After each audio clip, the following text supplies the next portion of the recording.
Smart learning YouTube চ্যানেলে আপনাকে স্বাগতম। আমি এই ভিডিওত ডিসকাশন কৰিম ADCA যোনটো কোৰ্স হয় advance diploma in information technology.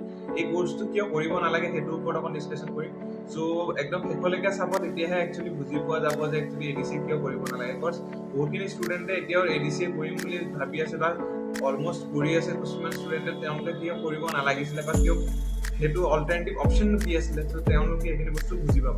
So গোটেই ভিডিঅ'টো চাব, তেতিয়া বুজি পাব। সো ADCA যোনটো কোৰ্স হয় এটা টোটেলি আউটডেটেড কোৰ্স হয়। এই কোৰ্সটোৰ চাৰ্টিফিকেটখন অকল ধৰি লওক গভৰ্ণমেণ্টৰ চাকৰিৰ কাৰণে এপ্লাই কৰিব পাৰিব, প্ৰাইভেট চেক্টৰত কোনো কাম নাই। ঠিক আছে, কিয় কাম নাই কৈছে, ইয়াত তেনেকুৱা কোৰ্স কণ্টেণ্টে নাই। কোৰ্স কণ্টেণ্ট থাকিব লাগে ধৰি লোৱা যিখিনি আজিৰ ডেটত দৰকাৰ হয়। তো তেনেকুৱা এটা কোৰ্স স্মাৰ্ট লাৰ্নিঙে লৈ আনিছে। এই কোৰ্সটো হ'ল ADIT advance diploma in information technology. এই কোৰ্সটোত টেলি প্ৰাইম 6 মান্থৰ ডিপ্লোমা কোৰ্স ইনক্লুড হৈ থাকিব, লগতে ডাটা এন্ট্ৰি অপাৰেটৰ 6 মান্থৰ ডিপ্লোমা কোৰ্স এইটো ইনক্লুড হৈ থাকে। তাৰপিছতে এডভান্স এক্সেল 3 মান্থৰ ডিপ্লোমা কোৰ্স এইটো ইনক্লুড হৈ থাকে। তাৰপিছতে পাৰ্চনেলিটি ডেভেলপমেণ্ট এইটো 3 মান্থৰ ডিপ্লোমা কোৰ্স এইটো ইনক্লুড হৈ থাকে। ইয়াৰ লগতে এতিয়া বৰ্তমান নতুনকৈ দুটা কোৰ্স লঞ্চ কৰিছে। সেই দুটা কোৰ্স ইয়াত এড কৰি দিয়া হৈছে। সেই কোৰ্সটো হ'ল এটা হ'ল গ্ৰাফিক্স ডিজাইনিং, এটা হ'ল ডিজিটেল ভাৰত বুলি কয়।